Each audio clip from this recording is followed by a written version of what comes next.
네, 네, 안녕하세요. 반갑습니다. 네, 제가 쓴 책 제목이 한밤의 상상력이 있다는 사실 처음 알았고요. 네, 그리고 어디 강연 가면 이게 처음 스타팅인데 계속 제 얼굴 나와서 되게 쪽팔려가지고 그렇게 짝이 없었고요. 여튼 제가 이거 유튜브로도 한다고 해서 여기다가 이제 열어놨거든요. 그래서 유튜브로 혹시나 보신 분 중에 궁금한거나 의견 있으시면 채팅창에 올려주시면 되고요.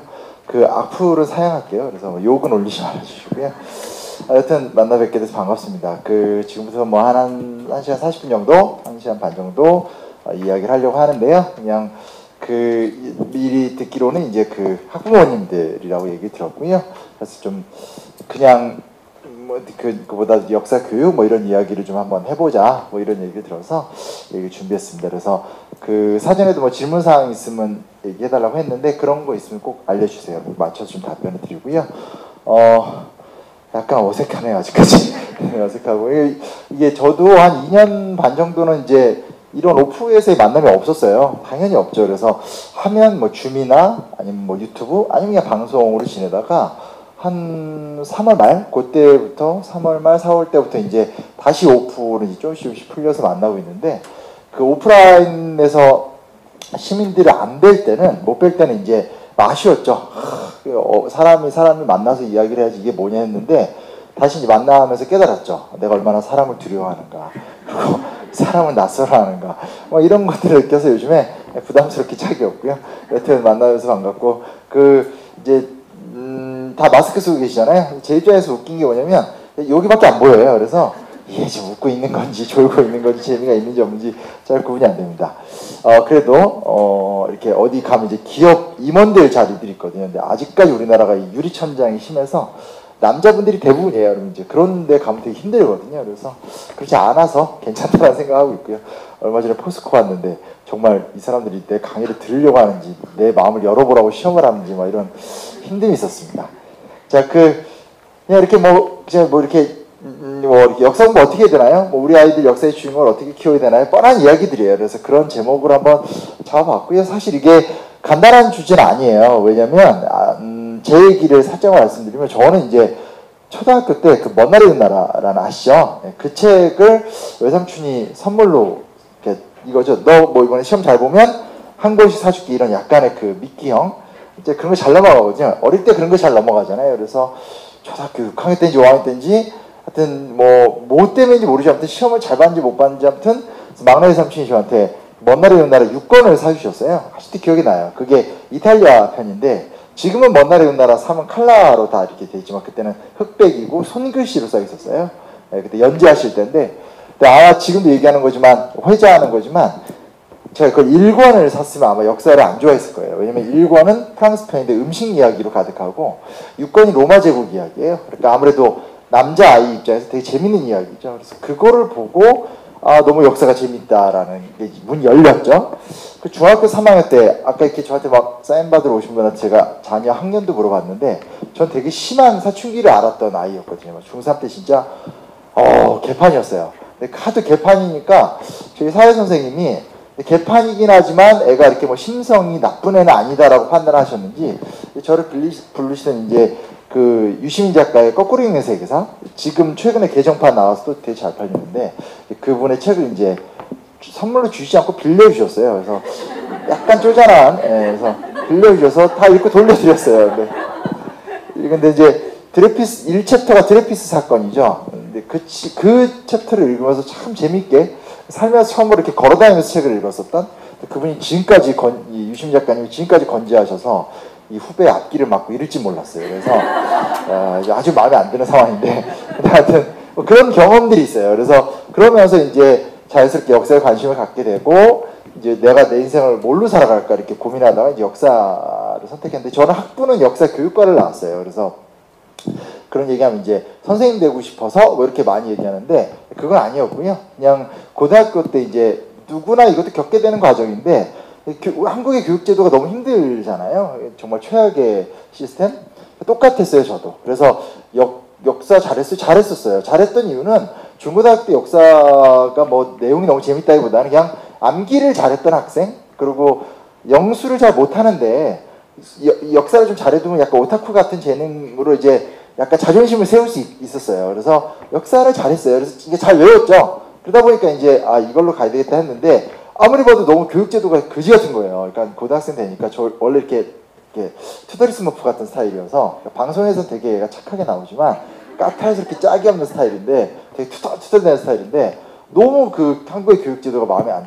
잠깐만 이거 교육지원청이잖아요. 이제 말을 편집? 예.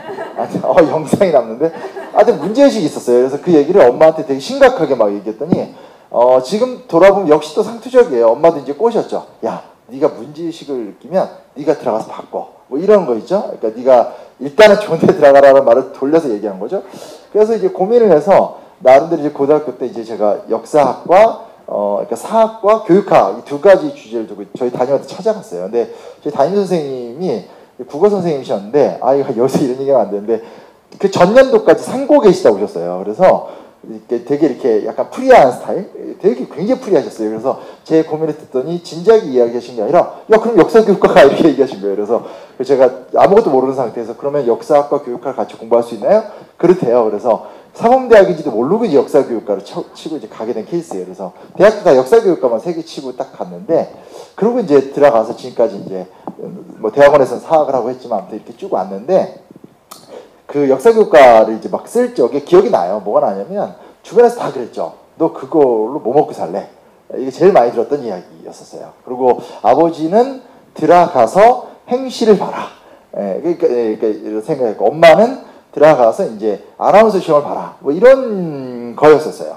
그리고 입시를 볼 적에 그러니까 원서 쓰잖아요. 원서 쓰고 있는데 저희 이제 학주죠. 물리 선생님이 제 뒤통수를 딱 때리는 거예요. 그러더니 제가 이제 고등학교 때 방송반이었었어요. 되게 방송반 열심히 했는데 저한테 뭐라 하냐면 야 네가 임마 방송반 활동만 좀 덜 했어도 이 신방과 갔었을 텐데 이런 얘기를 하고 그냥 가신 거예요. 그리고 저는 이제 되게 진지하게 고민을 하고 결정을 해서 간 건데 이제 선생님 눈에는 얘가 신방과를 가고 싶었는데 성적이 안 돼서 간다. 그러니까 대충 어떤지 아시겠죠? 그리고 솔직히 말하면 고등학교 때 저보다 역사를 훨씬 더 잘 알고 똑똑하던 친구들이 몇 명 있었어요. 제 주변에. 걔네들 입장에서는 제가 기껏 해봤자 너는 먼 나라 윗나라를 읽은 녀석 되게 한심하게 보고 역사를 좋아하지만 넌 그레이드가 떨어진다 뭐 이런 식의 우리 안에서 이 덕후들 사이에서 이제 레벨에 저는 이제 한 2류밖에 안 됐거든요. 근데 그 친구들은 지금 다 사학을 전공한 친구는 없어요. 다 뭐 법대를 가거나 경영학과를 가거나 왠지 아시죠? 그 역사를 전공하면 밥 벌어먹고 살지 못한다라는 부모의 어떤 힘에 의해서 못 가는 애들이죠. 걔들보다 지금 제가 더 잘 먹고 잘 살고 있어요. 보고 있니? 하여튼 근데 이제 그래요. 그래서 이게 이제 소위 말하는 자녀가 문과적 재능을 보이면 나타나는 현상이에요. 제가 저만 겪었던 게 아니고, 그리고 이제 이런 이야기가 이제 제가 역사전을 그날 찍을 때 이제 술자리에서 이런 얘기를 하니까 류근 시인이 굉장히 격한 사람이거든요. 갑자기 저한테 화를 막 내요. 야, 그래도 역사는 자리라도 있지. 우리 국문학과는 거지야. 하면서 혼자 막 그래서 야, 씨가 미쳤나. 시인이어서 제가 좀 봐줬어요. 근데 그러니까 이제 국문학의 또 현실 이런 게 더 뭐 심하다 뭐 얘기해서 저는 오늘 뭐 국문학과까지 배려하고 싶진 않고요.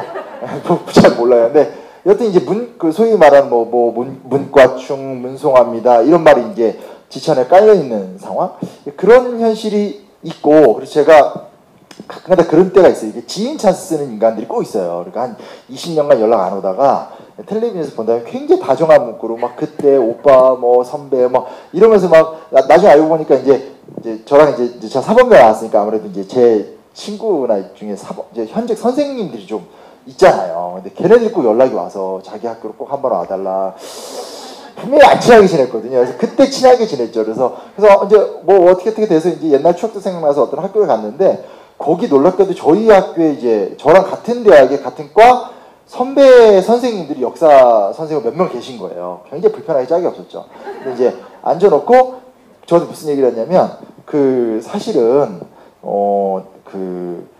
내가 사학과랑 역사교육과 전공했지만 사학의 재능을 보이는 아이들한테 사학과 가지 말라고 한다고 어떻게 생각하니? 이런 정말 그지 같은 질문을 저한테 막 하면서 되게 감정이 나왔습니다. 이게 막 토론을 하시는 거예요. 근데 솔직히 이해가 돼요. 왜냐면 객관적으로 말했었을 때 아시다시피 우리나라에서 좀 부모 입장에서 그러니까 똑같잖아요. 저도 똑같으시더라고요. 그러니까 안정적이고 고소득의 걸 전제로 한다면 이과가 유리하고 또 이제 이과 중에서도 이제 좀 잘 나가는 과들이 유리하고 문과에서도 이제 뭐 사학이다 이러면 이게 굉장히 이렇게 좀 된다라는 현실적으로 봐도 직업적으로 사실은 굉장히 막막한 건 사실이에요.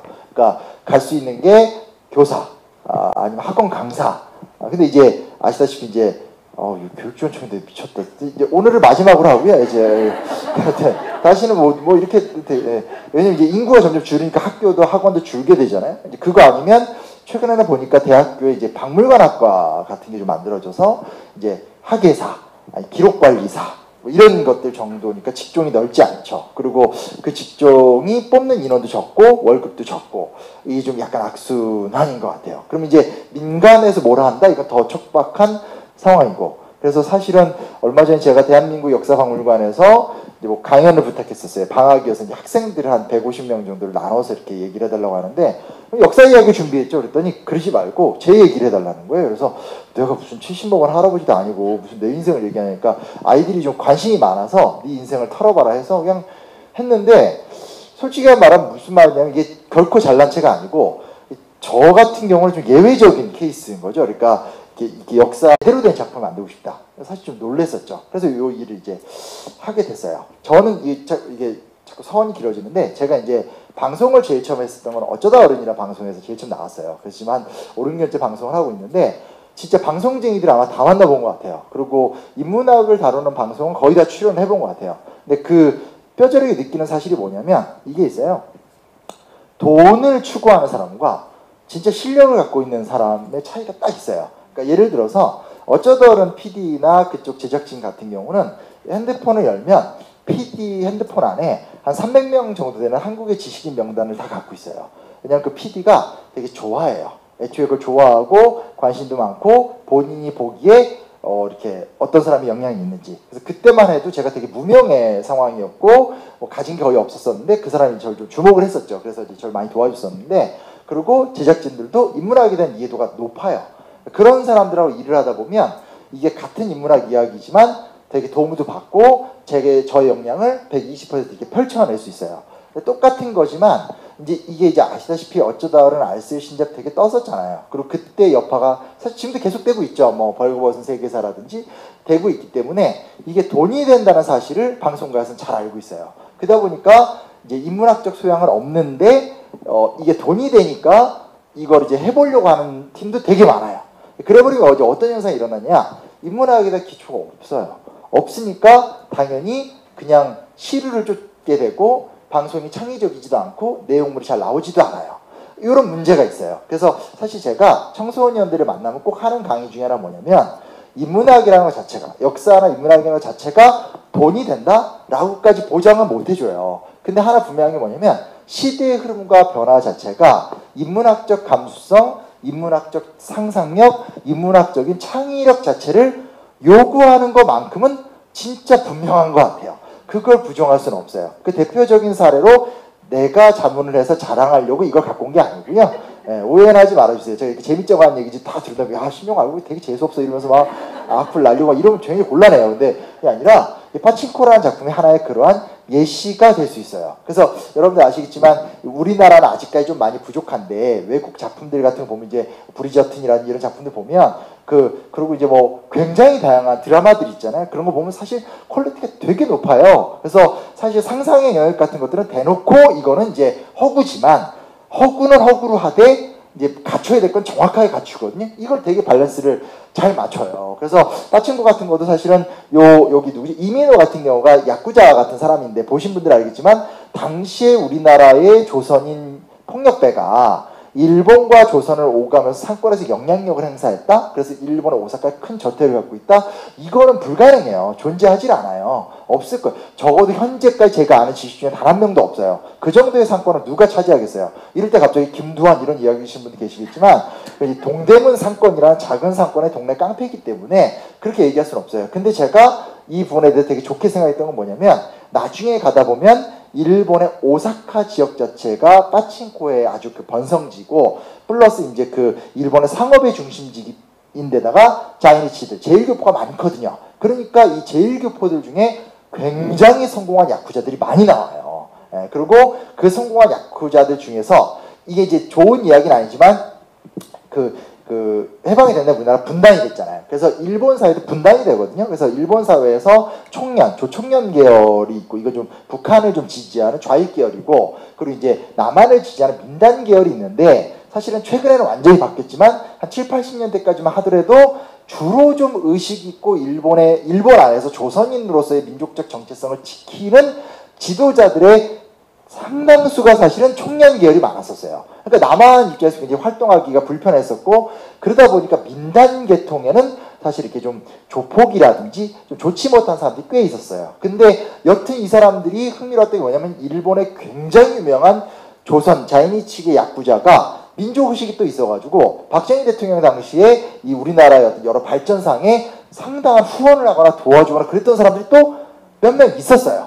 역사적 사실이에요. 그래서 그분이 이제 일본 내에서 되게 위협적인 사람인데, 대한민국이 경제 성장을 하면서 일본과 뭔가 외교를 풀어가는데 되게 도움을 많이 줬던 사람들이 또 있어요. 근데 그런 역사적인 이야기가 요 시대 배경은 아니지만 그 뒤에 있던 게 사실이거든요. 그래서 제 입장에선 이게 허구긴 하지만 들어가면 되게 재미있겠다. 역사적 근거 없는 건 아니니까. 그래서 되게 좀 좋게 봤는데, 이런 것처럼 이제 창작이나 가공이라는 건 언제나 창작의 영역이 있는 거예요. 있는데 거기에 이제 역사성이 섞이면 되게 매력적인 게 되는 거죠. 그래서 뭐 방송이라든지 아니면 이렇게 컨텐츠라든지 등등등, 사실 현장을 봤었을 때 사실 이런 어떤 역사적인 그리고 우리가 소위 말하는 직접적으로 돈이 안 된다라고 하는 것의 가능성은 사실 점점 커지고 있죠. 왜냐면 사람이 쉽게 말하면 배가 불러지고 이 선진국이 되어갈수록 문화적 욕구가 올라가게 되니까. 그래서 보통 청소년들 만나고 하는 얘기 중에 하나가 뭐냐면, 역사를 직접 전공을 하든 전공을 하지 않든의 문제와 별도로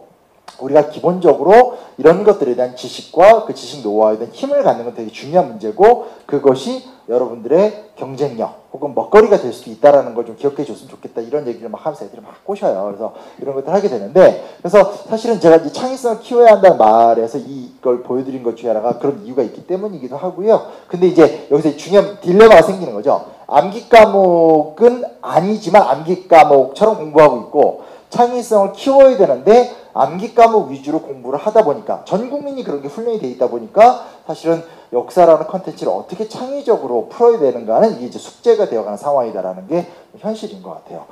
이런 속도로 이야기하다 보면 앞부분 얘기하다가 시간 다 끝날 것 같아요.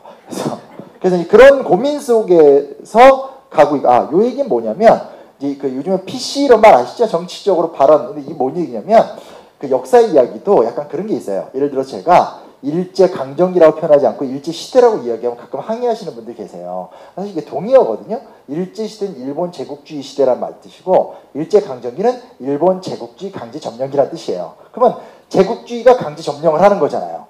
그러니까 사실 일제시대와 일제강점기 똑같은 말이고, 일제강점기는 역사학적 이야기하면 감정적 언어가 들어갔기 때문에 이거 좋은 말은 아니에요. 그래서 학계에서 세미나를 하거나 할 때 누구도 강점기란 말을 잘 쓰진 않아요. 일제시대라는 게 정확한 표현이죠. 근데 이제 교과서에 일제강점기라고 나와 있으니까 항의하시는 분들이 있어요. 예를 들면 또 을사조약 하면 을사늑약이라고도 부르잖아요. 근데 이건 저는 개인적으로 늑약이라는 용어는 굉장히 비판적이에요. 왜냐면 늑자가 잘 쓰는 한자도 아니고, 그걸 만약에 늑자를 붙여버리면 다 늑자를 붙여야 돼요. 그러니까 한일의정서, 1차 한일협약, 2차 한일협약, 한일강제병합조약, 여기 다 늑자를 넣어야 돼요. 그리고 그 당시에 맺어졌던 모든 국제조약들 있죠. 그러니까 우리나라만 식민지가 된 게 아니잖아요. 빠친코가 왜 세계적으로 먹히겠어요?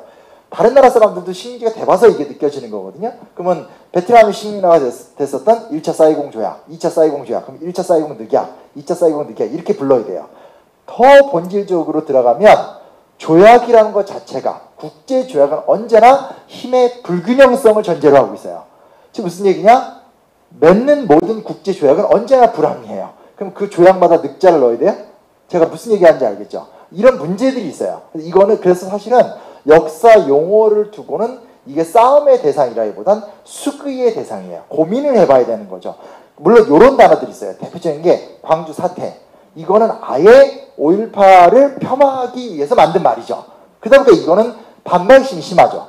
그래서 그 용어 쓰면 안 되는 거죠. 이런 것들이 간혹 있어요. 그런 것들에 대해서는 우리가 존중하고 해야 되는데, 대부분의 말들은 사실은 용어가 계속 바뀌고 하는 것들인데, 최근에 이제 워낙 언어 싸움의 시대가 돼버려서 용어를 갖고 공격하는 경우가 굉장히 많고, 내가 현재 용어를 잘 쓰고 있다고 생각하면 그걸 못 쓰는 사람에 대해서 굉장히 모멸적으로 대하시는 분들도 많아요. 이건 사실 좋은 행태는 아니에요. 우리가 보다 더 좋은 용어로 쓰기 위한 노력을 하긴 해야 되겠지만 그게 공격의 수단이 되고 그리고 그게 누군가를 무시하는 수단이 되는 건 옛날에 한국의 역사학계가 불과 역사 문화가 한 10년 전만 하더라도 50대 이상의 남성 아저씨들이 주도했었거든요. 지금 이 놀라운 현실인 거예요. 이제 다 아저씨들이 있었는데 그때는 이제 누가 더 많이 기억하느냐가 또 싸움이었었어요. 네. 암기 싸움을 했던 거죠. 그래서 그런 것처럼 최근에는 암기 싸움을 하진 않아요. 왜냐면 전반적인 역사를 몰라요. 그래서 암기 싸움을 하지 않는데 그게 아니라 이제 용어 싸움을 많이 해요. 그래서 그런 것들은 사실 좋은 모습은 아니에요. 틀린 거 고치면 되잖아요. 일부러 그런 게 아니라면. 그러니까 노골적으로 뭐를 폄하하기 위해서 쓰는 단어면 모르겠는데 그게 아닌 것들에 대해선 왜냐면 옛날에 보면 90년대 중반에 보면 지금 6월 민주항쟁이라고 부르잖아요. 90년대 후반에 나왔었던 가장 진보적인 정치 학개론 책을 봐도 6월 봉기라고 써 있어요. 그러니까 지금 같은 경우는 세상에 우리나라의 민주화를 이뤘던 게 6월 항쟁인데 봉기라고 쓰냐 이거 되게 진짜 나쁜 말이잖아요. 근데 그때는 그렇게 썼어요. 그래서 이게 용어 갖고는 너무 흥분하거나 화내시고 그럴 필요는 없다라고 말을 하지만 현실에서는 이런 일이 많고 저도 제 앞에서 막 답사하고 있는데 뭐 화내시고 가신 분도 계시고 뭐 그런 일이 몇 번 있었어요. 그래서 아무리 설득을 해서 잘 안 되는데 그게 중요한 건 아니다라는 거 그 말씀 그냥 슬쩍 드리고 싶었어요. 그리고 고종을 왜 넣었냐면 또 이게 유행이 있더라고요. 저도 몰랐는데 그 예전에 고종 그 명성황후 뮤지컬 여러분 어떻게 생각하세요? 연배가 조금 있으시기 때문에 오늘을 마지막으로 애들보다는 있으시잖아요. 솔직히 그러세요. 네, 연배가 있으시기 때문에 뮤지컬 명성황후를 많이 보셨을 거예요. 드라마로 보셨을 때도 있고. 근데 제가 기억하는 게 저 그때도 굉장히 명성황후에 대해서 비판적이었는데 제 와이프가 뮤지컬 명성황후를 보고 오더니 저한테 오빠 실망이다 이래요. 뭔 말인가 했더니 어떻게 이 훌륭한 명성황후 언니를 그렇게 그동안 비판적으로 얘기했냐. 그래서 아니 역사학자 믿는 거야? 뮤지컬 드라마 믿는 거야?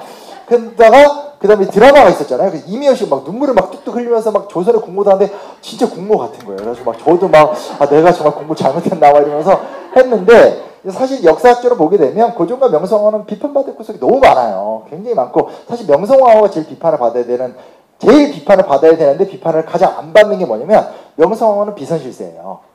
이게 사실 제일 비판점이에요. 왜냐면 조선의 국가 운영상 왕비는 그러니까 이게 무슨 여성 참여 이런 문제가 아니에요. 조선의 국가 운영 원리상 조선의 공적 체계는 과거에 합격한 사람들만이 국가적인 공적 발언을 할 수 있는 거잖아요. 그리고 오직 혈통만으로 영향력을 행사하는 건 왕밖에 없어요.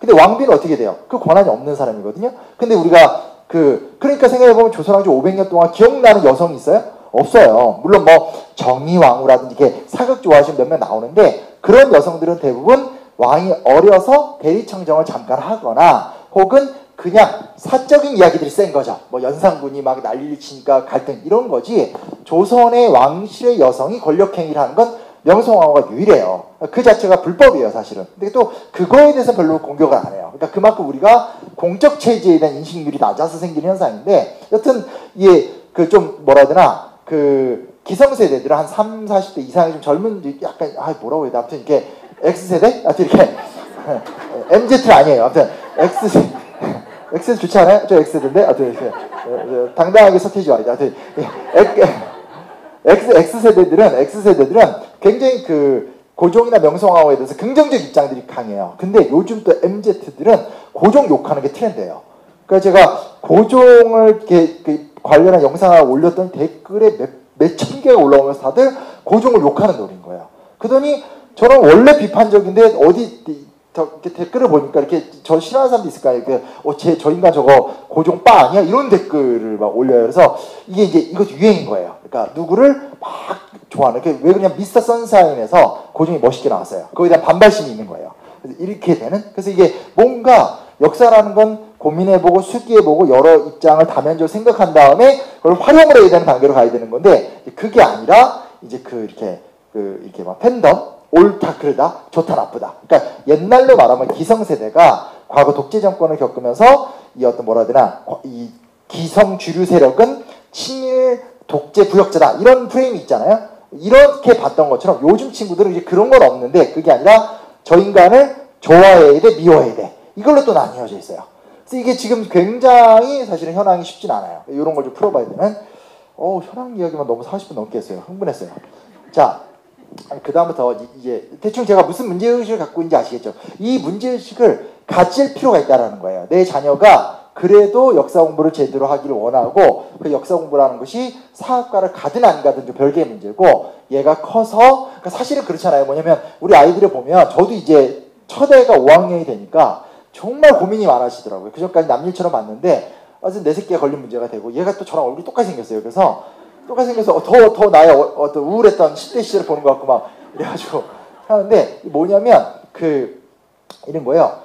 창의적으로 이야기는 하지만 생각해보세요. 우리가 지금 10대 때 그 영수 뭐 이런 시스템 속에 정신없이 보내죠. 근데 저도 지금 대학에 있지만 대학생들 애들 보면 스펙 쌓기 하느라 정신이 없어요. 근데 그 결과가 뭔지 알아요? 붕어빵 만드는 거예요. 이 사회가. 다 똑같잖아요. 제 친구들 중에 공교롭게도 우리나라에 되게 유명한 대기업에 인사과에 있는 친구들이 몇 명 있어요. 걔네들 얘기하면 항상 이야기하는 게 뭐냐? 뽑을 애들이 없어. 이게 반복적으로 도는 말이에요. 그리고 이제 아시다시피 블라인드 테스트 학력 안 보고 자기들이 만든 폼으로 시험 보고 그러면 진짜 웃기잖아요. 그럼 우리는 중고등학교 때 왜 공부를 했고 대학 때는 왜 공부한 거야? 마치 그 중고등학교 때 했었던 모든 공부가 대학 가면 아무 쓸모가 없잖아요. 그나마 내가 제일 싫어했던 수학 공부가 중딩 애들 과외하기 딱 좋은 거 정도? 이런 것처럼 내가 대학교 때 했던 모든 공부와 내 학력, 내가 쌓아놨던 게 기업이 필요가 없는 상태. 그럼 우리는 그 공부를 왜 해요? 이런 딜레마예요. 근데 왜 기업의 어떤 그 인사처에 일하는 고위 관료들이 직원들이 왜 그런 얘기를 하는가 꼼꼼히 생각해 보니까 애들이 똑같이 크게 된 거예요. 10대 때 경험이 똑같고 20대 때 경험이 똑같고 준비해야 되는 스펙이 똑같고 그 외에 나머지도 뻔하잖아요. 어학연수, 해외여행 그런 게 뜨던 때가 있었죠. 지금은 어디든지 갈 수 있고 굳이 안 가도 톱파원 25 이런 거 보면 딱 내가 오늘 그 방송 고정 아닙니다. 딱 2번 촬영했어요. 아무튼 그렇게 되는 거예요. 그래서 이렇기 때문에 이게 없는 거예요. 그러니까 이런 거죠. 한때는 제가 대학생 때이지만 한때는 어학을 잘하는 게 굉장히 힘이 됐고 근데 진짜 최근에 와서 정말 느끼는 뭐냐? 어학 잘하는 애들 깔렸어요. 잘 못해도 그 사람이 어떤 컨텐츠를 갖고 있으면 통역을 붙여줘 버리면 그만이에요. 그리고 한때는 해외여행을 막 걸어서 지금은 그게 아니에요. 제가 예전에 그 3년 전에 크로아티아에 가서 세계테마 여행 찍었었던 적이 있었는데 정말 짜증나요. 3년 전에 딱 찍었는데 지금도 그게 가끔 방영이 돼서 계속 연락이 와요. 너 지금 크로아티아에 있니? 그래서 제 방이 안 받고 있거든요. 그래서 제가 계속 이딴 식으로 가면 EBS 한번 소송 한번 걸어볼까 생각을 하고 있는데 하게 되는데 그때도 정말 느꼈던 게 한겨울에 가서 정말 전 세계인들이 크로아티아 안 올 때인데도 한국 애들은 있어요. 그러니까 저는 고소공포증이 심해가지고 막 벌벌 떨면서 돌담 위를 걷는데 막 20살짜리 여자애가 이렇게 막 다음에 걸쳐 사진 찍고 막 그래서 어디서 왔냐 했더니 자기 비행기 타고 혼자 저기 어디야 독일에 내려서 여기까지 쫙 타고 내려왔다 그래서 우린 방송 왜 찍나 막 이런 생각을 하게 될 정도예요. 그러니까 그런 것들이 이제 의미가 없어요. 그럼 남은 게 뭐냐면 결국은 책을 통해서 역사, 문학, 철학 이런 걸 통해서 남들이 못하는 생각, 남들이 도달하지 못하는 상상력, 남들이 죄송한데 이거 좀, 남들이 건드리지 못하는 지식 이런 걸 갖고 이야기하는 거 말고 방법이 없거든요. 근데 그거는 지금 거의 안 하고 있어요. 이걸 어떻게 풀어낼까 저 되게 숙제라는 생각이 들고 부모님들 입장에서도 자녀와 그 호흡을 어떻게 만들어주는가 굉장히 큰 문제라는 생각을 해보게 돼요. 자, 그냥 이제 역사 얘기 좀 들어가 볼게요. 뭐 몇 가지 얘기들인데 선사시대. 이게 선사시대는 정말 재미없죠. 그래서 역사 공부할 때 선사시대부터 안 하셔도 돼요. 그리고 아이가 아예 역사에 관심이 있는 아이들도 있지만 역사에 관심이 없는 아이들도 있어요. 근데 중요한 게 뭐냐면 역사 교과에 관심이 없는 거지 사회 현상에 관심이 없는 아이는 존재하지 않아요. 그리고 우리도 다 크면서 경험해보셔서 아시겠지만 어릴 때는 아이돌, 서태지와 아이들 전 윤종신 좋아했어요. 네. 진짜 오타쿠죠. 그렇죠? 그래서 제 인생에 가장 행복했던 날이 당혹사 나가서 윤종신 아저씨한테 제가 샀던 레코드판 갖고 사인 받았어요. 네, 그래서 막 행복해가지고 그 다음에 윤상씨 만나서 윤상씨 레코드판 사인 받았거든요. 그랬더니 다음에 녹화를 갔더니 윤종신 아저씨가 자기 말고 딴 사람 좋아한다고 저 미워요. 근데 그러다가 20살이 되면서 사회를 좀 보게 되고 30살 넘으면서 정치에 관심 갖고 이게 패턴이 정해져 있잖아요. 다 그래요. 그래서 애가 역사를 좋아한다 안 좋아한다 이건 중요하지 않아요. 그게 아니라 그냥 보다 보면 이 아이들이 내 내면의 문제나 내 친구의 문제가 아닌 것에 관심을 보일 때가 있어요. 그러니까 예를 들어서 어떤 영화를 보다가 예를 들어서 레미제라블을 예를 드는 거예요. 레미제라블을 보다가 저 뭔 사건이야 하면서 하면 그게 뭐예요? 프랑스 혁명사와 연결이 되는 거잖아요. 혹은 어떤 드라마를 보다가 1980년대? 사실 80년대 하면 부모가 살았던 시대이긴 하지만 이미 역사화가 되고 있는 시대거든요. 그때 이야기를 하더라지. 이렇게 계기를 맞춰서 이야기로 가면 되는 문제인 것 같아요. 이게 제가 여기다 그냥 뭐 골치 아픈 선사시라고 써놓은 것은 이건 사실은 상상의 담론이에요. 그래서 이건 사실 결여가 돼 있다는 전제로 보시면 되게 좋을 것 같아요. 그러니까 이런 거죠. 우리한테 아무것도 없었다고 상상을 해보자라는 거예요. 물론 이거는 이제 조금 더 대화와 여러 준비가 필요하겠지만 이런 거죠. 지금은 다 갖고 있잖아요. 아무것도 없어요. 아무것도 없는 상황에서 우리가 어떻게 생존할 수 있을까라는 문제인데 이제 두 개가 딱 들어가 있는데 이게 구석기고 신석기 시대예요. 학교에서 외울 때 되게 단순하게 이야기해요. 구석기는 70만 년 전부터, 신석기는 10,000년 전부터. 그리고 근데 오스트랄로피테쿠스는 300만 년 전이에요. 그래서 이게 뭐가 300만 년은 뭐고 헷갈려요. 근데 아주 러프하게 종교적 영역과 상관없이 현재 존재하는 공적 지식으로 이야기를 한다면 기원전 10만 년에서 5만 년 전 사이에 호모사피엔스가 등장을 했어요. 그래서 호모사피엔스가 네안데르탈인을 비롯한 여러 경쟁자들을 다 제거해버리고 인류의 오늘날 우리죠. 이 호모사피엔스가 이 소위 말하는 유사종을 다 제거하고 지구를 점령을 해요. 그리고 나서 한 기원전 가장 맞춤 10,000년 전, 조금 올리면 한 3, 4년경 사이에 소위 말하는 신석기 혁명을 이뤄낸 거예요. 그러니까 아주 러프하고 쉽게 이야기하면 오스트랄로피테쿠스하고 구석기 시대는 아주 차갑게 얘기하면 오늘 우리와 아무 상관이 없어요. 예. 그거는 우리보다 진화가 덜 된 애들의 기본적인 이야기인데 그 이야기를 우리가 왜 하냐? 지구계 내에서 도구를 활용하거나 불을 지피거나 자기의 생존의 거처를 만들거나 하는 운명에 처한 종이 하나밖에 없기 때문에 구석기 시대를 이야기하는 거예요. 근데 오늘 우리와 같은 생활 양식, 그러니까 무슨 얘기냐? 우리는 어떻게 해야 돼요? 농사를 짓죠. 농사를 지으려면 어디에 정착을 해야 되잖아요. 그렇죠? 그리고 그곳에서 농사만을 먹고 살 수 있다? 농사를 안 지어봐서 하는 얘기죠. 그게 뭐예요? 동물도 잡아야 되고 동물을 길도 들여야 되고 생선도 낚아야 되고 생선을 낚거나 물고기도 낚아야 되고 그리고 과일도 채집해야 되죠. 즉 특정한 지역에 가서 정착을 해서 생활을 하면서 정착을 해야 되니까 뭐예요? 집, 거주 공간이 필요하잖아요. 그리고 인류는 불을 다루죠. 음식을 익혀 먹는 방법을 알게 된 거예요. 지금 우리는 음식을 다양하게 조리를 하지만 초기에는 음식 자체를 물을 넣어서 끓이는 거 말고는 방법이 전혀 없었어요. 왜냐하면 토기밖에 없었기 때문에. 시루 같은 거 있죠. 쪄서 떡을 만드는 거. 시루가 개발되는 건 삼국시대 때 한 중반, 그러니까 5세기, 6세기경 사이인 것 같아요. 그러니까 그 전까지는 정말 그릇에 물을 넣고 끓이는 것밖에 없었기 때문에 음식은 대부분 다 죽 형태였다고 현재 우리가 추론을 하고 있고 분석을 하고 있어요. 그러니까 근데 어쨌든 중요한 게 뭐냐? 음식을 데워서 먹으려면 물론 이제 그러니까 고기를 잡아서 이렇게 구워 먹는 것도 있지만 그럼 우리가 영화에서 나오는 거고 한번 잡아보세요. 이게 잡기 쉽지가 않아요. 닭도 무지하게 빨리 도망가요. 그래서 우리는 영화를 통해서 보는 건 언제나 잡아서 털을 뽑은 다음에 돌려서 구워 먹는 게 일상적이지만 실제로 인류가 생존하는 가장 핵심적인 방식은 뭐냐면 갑자기 침이 돌지? 하여튼 를 만들었는데 우리가 원하는 건 이거잖아요. 잘 깨지지 않고 딱딱하고 오래 쓰고 영구적인 아마 이런 얘기를 할 때 머릿속에서 본차이나라든지 코레 이런 걸 이미 떠올리실 거예요. 맞아요. 왜냐? 그런 식의 도자기로 나아갈 수밖에 없는 흐름이 나타나요. 그건 이제 이미 선사시대를 벗어나는 이야기이긴 한데 여튼 생각난 게 말씀드리는 건데 그래서 모든 인류가 동시다발적으로 토기로 시작을 했는데 거기서 어디로 나아갈 것인가도 갈등이 생기는데 로마인들은 로만 글라스, 유리를 발명을 해요. 근데 유리는 아시다시피 지금 유리는 좀 다르지만 지금 막 유리가 장난 아니잖아요. 근데 그 당시 유리는 뜨거운 걸 잘 감당하지 못해요. 깨져버리고 말아요.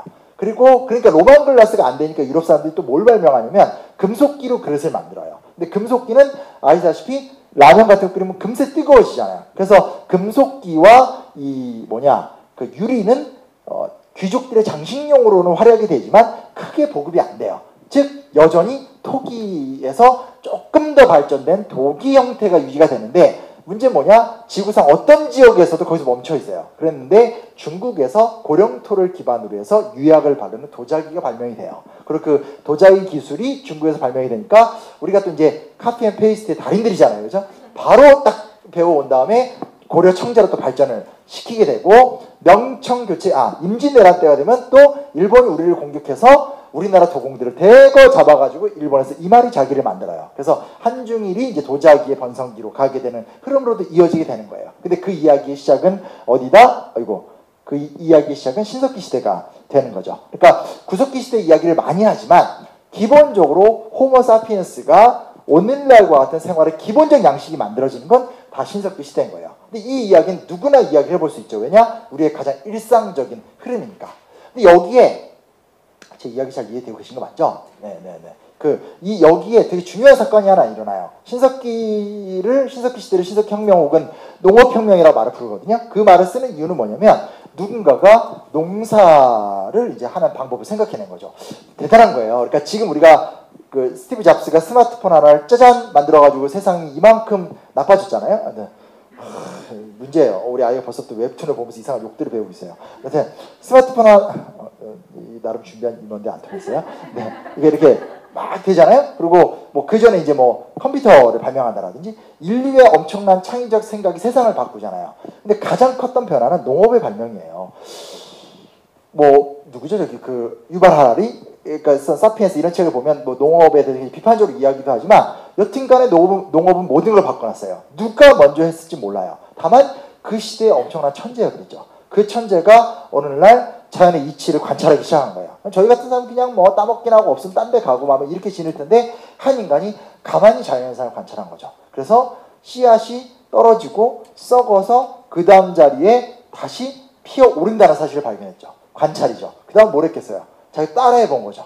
그래서 본인이 씨앗을 받은 다음에 심었겠죠. 그랬더니 진짜로 자라나는 걸 봤을 거예요. 이건 뭐예요? 관찰해서 발견으로 나아가게 되는 거죠. 그러면서 농업이 시작이 되는 거죠. 근데 인간이 갖고 있는 가장 놀라운 특징이 있어요.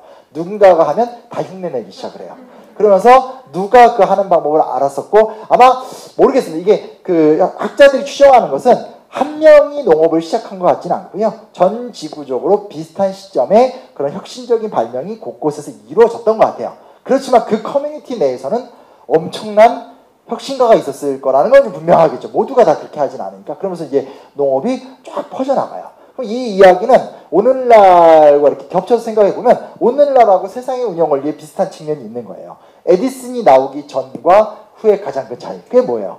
전기가 있느냐 없느냐. 그 어벤져스 같은 거 요즘 인기 좋잖아요. 저희 둘째가 너무 어린 나이에 그걸 다 보여줘가지고 애가 지가 토른 줄 알고 살고 있어요. 그래서 지금 걱정이에요. 그리고 저희 집에 그 도끼랑 망치 다 있거든요. 그래서 그거 막 휘두르고 얼마 전에 그 테레비를 쳐가지고 지금 테레비가 잘 안 나와가지고 그 걱정인데 여튼간에 근데 뭐냐? 그 어벤져스 같은 경우도 영화의 발명이잖아요. 그거 누가 만들었어요? 그 에디슨이 만든 거잖아요. 그러니까 어느 시점의 역사에 변곡점이 있고 혁신이라는 게 존재하잖아요. 근데 사실은 이때도 똑같아요.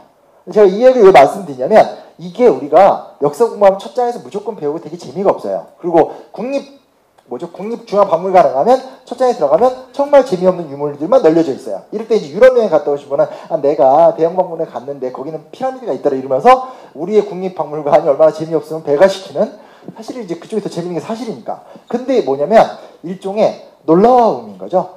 뻔히 배웠고 뻔히 알고 있는 사실이라고 느낄 수 있겠지만 그 진실에 대해서 더 깊이 있게 들어가다 보면 느껴지는 지적인 환희라는 게 있거든요. 그걸 누려봤으면 좋겠다는 말씀을 드린 거예요. 물론 선사시대로 안 느끼셔도 돼요. 이건 정말 아닌 것 같다. 선생님 전 이거 도저히 못하겠어요.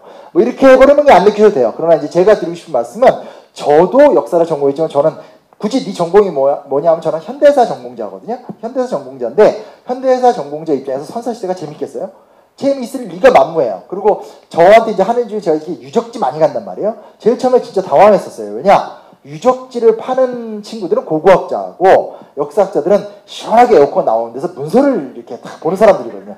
또한 최근에는 다 이렇게 PDF 이런 걸로 많이 보기 때문에 그렇게 뭐 막 우리 드라마가 뭐 어디 가서 막 오래된 고설 뭔지를 이러면서 안 그래요. 그냥 검색해서 다운받아서 보고 이렇게 하거든요. 그래서 그런데 이제 하는데 그러니까 저도 당연히 뭐 대학교 때 답사 갔었을 때도 이렇게 보면 그렇게 이게 뭐 이렇게 석탑 같은 거 볼 때 친구들 중에 고고학을 좋아하는 애들 그 석탑에 열광했지만 저는 석탑 옆에서 열광하는 그 여자애한테 열광을 하고 그게 좋아했거든요. 제가 결국 버림받았어요. 상처받았어요. 뭐 이제 그런 였는데 그러니까 제가 뭐 좋아하는 내용은 아니에요. 근데 꾸준히 역사를 공부하다 보니까 깨닫게 되는 순간이 오는 거죠. 그냥 되게 뻔한 이야기인지 모르겠지만 가만히 따져보면 내가 뭐를 한다라는 의식적인 이야기에선 커서 역사 교사가 되고 싶고 뭐 방송에 나오고 싶고 이건 내 의식의 관심이잖아요. 근데 내가 유명하든 안 유명하든 뭘 하든 간에 우리가 살아가는 방식은 똑같거든요.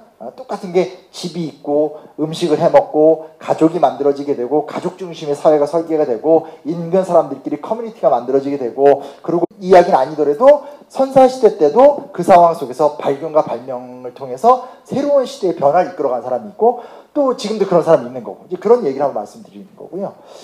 그 다음은 이거 이상하지 않아요? 저는 어렸을 때 제일 이상했던 게 제가 어찌됐건 이쪽 분야에 제가 이걸 유튜브 켜놓고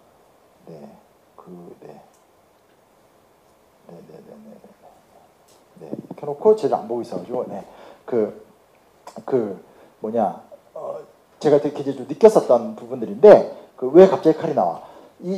이상하게 안 느낄 수도 있어요. 근데 저는 좀 이상했었어요. 뭐냐면 선사시대는 집을 짓다가 박물관의 코너로 이렇게 딱 지나고 나면 갑자기 청동기 시대로 들어가잖아요. 청동기 시대 유물의 90% 이상이 다 뭐예요? 다 칼이에요. 좀 이상해요. 이상하다고 안 느낄 수 있어요. 근데 지금부터 이상하다고 느끼면 돼요. 전 되게 이상했어요. 이상하지 않아요? 왜 갑자기 칼이 이렇게 많이 만들어질까? 불의 온도가 500도를 넘으면 비로소 돌에서부터 금속이 추출이 가능해져요. 근데 실제로 한 6에서 800도까지 올라가야 되거든요. 근데 그 정도까지 올라가게 되면 이제 추출이 되기 시작을 해요. 그래서 600에서 800도 정도까지 올라갔었을 때 인류는 구리와 주석을 녹여서 청동을 만들어요. 청동기를 본격적으로 만들어서 문명에서 활용을 한 것은 이집트나 메소포타미아 문명이에요. 근데 청동기를 가장 극단적 예술의 수준까지 올린 나라는 중국이에요. 중국의 상나라 때 보면 말도 안 되는 청동 제기들이 만들어지거든요. 여튼 청동이라는 기술이 개발이 되죠. 그리고 불이 1000도를 딱 넘게 되면 그때부터는 이제 철기가 만들어지게 되는 거예요. 근데 1000도 이상은 지금 얘기를 별로 할 필요가 없는 게 1000도 이상은 사실은 뭐예요? 지금도 철기 시대니까 똑같은 거죠. 근데 청동기가 나와요. 근데 신기한 게 왜 청동기로 들어가면 갑자기 칼이 나올까? 되게 웃긴 게 뭐냐면 청동은 사람을 찔러 죽일 수는 있어요. 근데 청동으로 땅을 팔 수는 없어요. 즉 청동기 시대도 역시 농사는 석기로 지었어요. 그러니까 땅을 팔 힘은 없어요. 청동이 되게 무르거든요. 대신에 이거를 잘 만들면 이렇게 멋진 그 제사장의 옷이라든지 방울 같은 것들도 만들 수 있기 때문에 신비화 현상도 시킬 수 있어요. 그래서 두 가지가 일어나거든요. 첫째는 청동기 시대에 들어오면서 인류가 칼을 만들기 시작해요. 그건 뭔 얘기겠어요? 가서 찔러 죽일 수 있다는 거예요. 폭력의 등장이에요. 참 우리가 자녀들이나 역사 공부할 때 가장 힘든 부분이죠. 인류가 그렇게 낭만적으로만 살아오지 않고 착하게만 살아오지 않는다는 것들. 전쟁이 인류사의 굉장히 중요한 부분이잖아요. 즉 인류가 어느 정도의 단계를 지나서서 소위 조금 어려운 말로 잉여 생산물이 일반화가 되면서 사회적으로 이제 어느 정도의 수준이 갖춰지고 나니까 그 다음부터 했던 게 뭐냐? 각각의 불합끼리 전쟁을 하기 시작해요. 아마 이유는 여러 가지 거예요. 그걸 우리가 상상해 볼 수 있어요. 정확한 원리는 모르니까. 첫째는 이때만 하더라도 기근이라든지 자연재해에 대해서 인간의 방어 능력이 취약하잖아요. 그러니까 그 해에 너무나 비가 많이 와서 모든 걸 다 잃었을 때 그때 내가 살아남기 위해서라도 건너가면 저쪽 마을에 먹을 게 있다더라. 절박해서 싸움을 시작했을 거예요. 싸움을 시작하고 나니까 이쪽은 당했잖아요. 당하니까 뭐가 생겨요? 복수심이 생겼겠죠. 그러니까 복수심이 생긴 집단이 역공격을 하게 되면서 서로가 서로에게 원한을 주고 전쟁이 상시화될 수도 있고 아니면 그 중에 나쁜 창의적인 인간이 등장한 거예요. 야 이렇게 힘들게 하지 말고 쳐들어가서 뺏어와서 크자. 근데 이게 선사시대 청동기 시대 유적지를 분석해보면 신기한 게 뭐냐면 제일 처음엔 곡물만 약탈해오고 다 죽여요. 남자 여자 가축까지 죽여요. 부정하다고 해서. 그 다음 단계 되면 짐승만 데려와요. 그 다음 단계 되면 여자만 데려와요.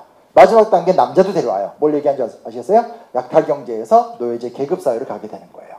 어떤 말인지 알겠죠? 그리고 이게 모르겠습니다. 다른 종교 경제는 모르겠고 성경 같은 데 보면 거기 거의 비슷한 이야기로 스토리가 전개가 돼요. 성경이라는 것의 구약 성서가 이제 고대에 만들어진 문헌이기 때문에 초기 인류사의 발전사의 모습들이 많이 들어가거든요. 그래서 그런 걸 통해서 우리가 간접적으로 엿볼 수도 있어요. 인류가 힘을 갖게 되면서 전쟁을 일으키고 사람을 죽이고 물건을 뺏어오고 더 나아가서 우린 굉장히 특별한 종족이다 라고 강조를 하면서 저 사람들을 끌고 와서 함부로 노예로 삼고 하는 것이 시스템화가 되는 시간. 굉장히 부끄럽고 가슴 아프고 힘든 시간이 되는 거죠. 그래서 인류는 이 문제를 풀기 위해서 지금까지 싸우고 있는 거예요. 시민혁명이 일어나고 민주주의가 발전하고 하는 것들은 결국 이로 인해서 만들어진 모순인 거죠. 그럼 여기서 우리가 무슨 생각을 해볼 수 있냐면 고민에 빠져야 돼요. 무슨 고민에 빠지냐면 자, 보세요. 광개토대왕에 대해서 어떻게 생각해 볼래요? 이런 질문을 해볼 수 있는 거예요. 자, 유럽 사람들이 최고로 치는 게 로마 제국이죠. 로마가 엄청 번성했잖아요. 부정할 수가 없잖아요. 자, 그런데 봐봐요. 로마 제국은 이탈리아 도시국가에서 시작을 해서 지중해 전체를 점령했어요. 로마인의 입장에서 보면 대박이에요. 근데 로마인이 아니라 바바리안, 그러니까 뭐 켈티족, 게르만족, 이 사람들 입장에서 이게 대박이에요? 재앙이죠. 그때 우리가 태어났었을 때 거기서 태어난다고 가정했을 때 여러분과 제가 로마인으로 태어날 확률과 아닐 확률 중에 어디로 갈지 우리가 어떻게 알아요? 그렇죠? 예. 뭐 아니라고 얘기하지 않았으니까 너무 슬퍼하지 마시고요. 예. 이제 그런 상황이 이제 되는 거죠. 그러니까 그렇게 따져보면 로마의 영광이라는 것은 로마인들의 영광은 맞는데 어마어마한 유럽 대륙에 피바람을 불러일으키는 상황이다 볼 수 있어요. 그리고 더 냉정하게 이야기를 해버리면 같은 로마인이더라도 로마의 귀족들은 그게 혜택이에요.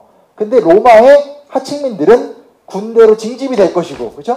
군대로 징집돼서 어마한 사람들과 싸우다가 죽을 것이고, 그럼 그 가정이 어떻게 돼 있어요? 가정이 파탄이 날 것이고, 여성과 어린아이들은 또 노예로 팔려갈 것이고, 같은 로마인이더라도 이런 일들이 빈번했겠죠. 근데 우리는 그런 앞뒤 것들을 다 빼버리고 위대한 로마. 넷플릭스 같은 데 보면 그런 거 되게 많잖아요. 그렇죠? 위대한 제국의 시대. 그리고 대영 제국. 이렇게 자기 영토의 100배를 가졌었던 위대한 대영 제국의 시대. 위대한 알렉산드로스 대왕. 이런 얘기 다 들어보셨죠? 근데 만약에 얘기해 보십시오. 만약 이렇게 얘기해 볼까요? 위대한 일본 제국이 조선을 발판으로 해서 만주를 점령하고 중국과 대등하게 싸우고 미국을 가격했었던 유일한 나라. 동의하세요? 동의하지 않으세요? 동의하지 않죠? 이걸 누가 받아들이겠어요? 이것만 딱 떠서 올리면 큰일 나요. 네. 그러니까 무슨 얘기냐면 우리 안에도 이미 이중성이 있는 거예요. 네. 우리 안에도 어떤 정복은 나쁜 정복이고 왜? 내가 피해를 받았으니까. 어떤 정복은 위대하다라는 무비판적이고 아까 제가 토파원 25시 얘기했지만 그날 제가 얘기했던 것 중에 하나가 유럽 중심주의. 유럽인들이 했던 것은 잘못이 아니고 일본 애들이 한 건 잘못이고 이런 생각들이 딱딱딱 있는 거예요. 그래서 아직 방송 안 나갔는데 얼마 전에 방송과 상관없이 얼마 전에 그 벨기에 국왕이 콩고를 방문했어요. 그 벨기에가 콩고를 점령했었잖아요. 그 초콜릿 같은 거, 막 카카오 같은 거 뺏느라고. 근데 우리 보면 지금 막 일본 사과하고 막 싸우잖아요. 벨기에가 이번에 필립 국왕이 두 번째로 사과를 했어요. 뭐라고 했는 줄 알아요? Very regret. 유감스럽게 생각한다.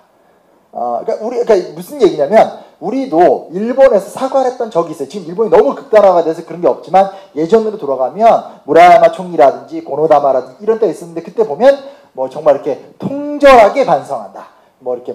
이렇게 유감스럽게 생각한다. 그런 발언이 나오면 유감스럽다는 게 말이 맞냐? 통절하게 반성한다. 진일보했다. 하지만 법적 배보상에 대한 이야기가 없다. 우리가 엄청 따졌단 말이에요. 근데 지금 현재 벨기에 국왕이 콩고에 가서 했던 얘기가 미안, 후회가 돼 라고 표현한 거예요.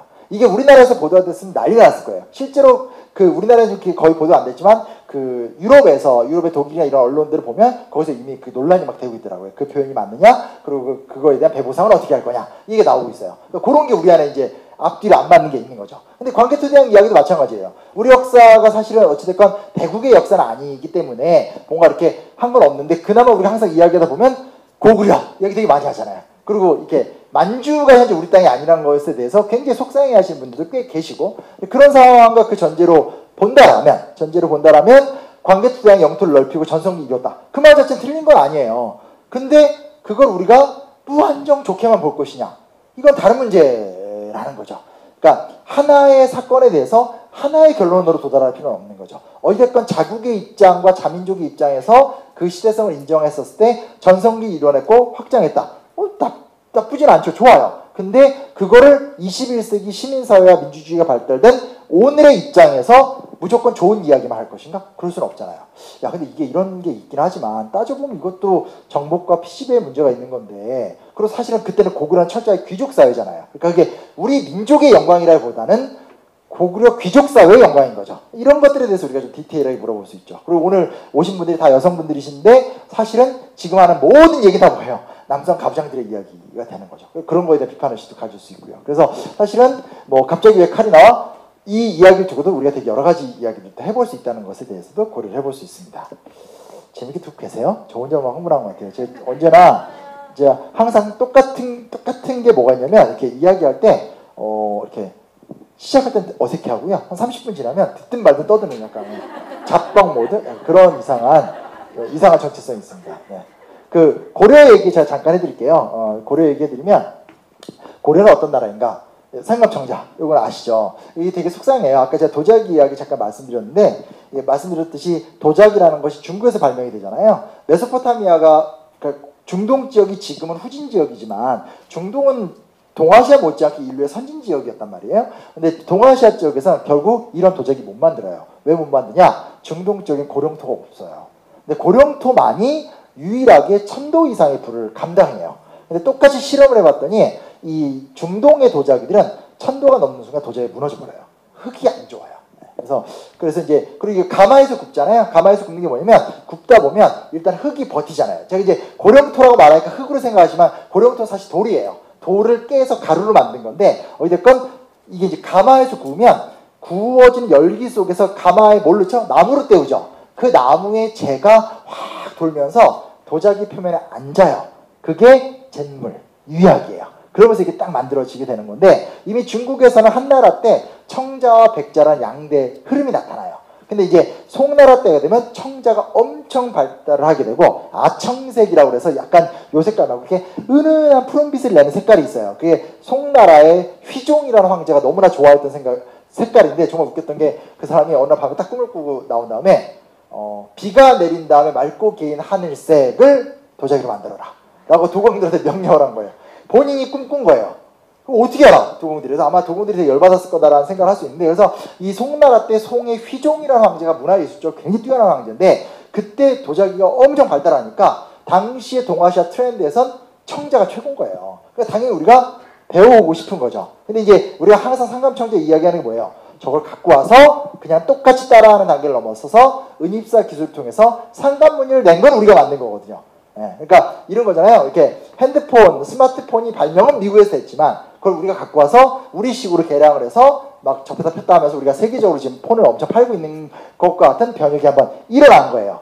근데 자 이런 기분 가신 적 없어요? 언제나 우리가 불온한 질문을 할 필요가 있어요. 도자기 예뻐요?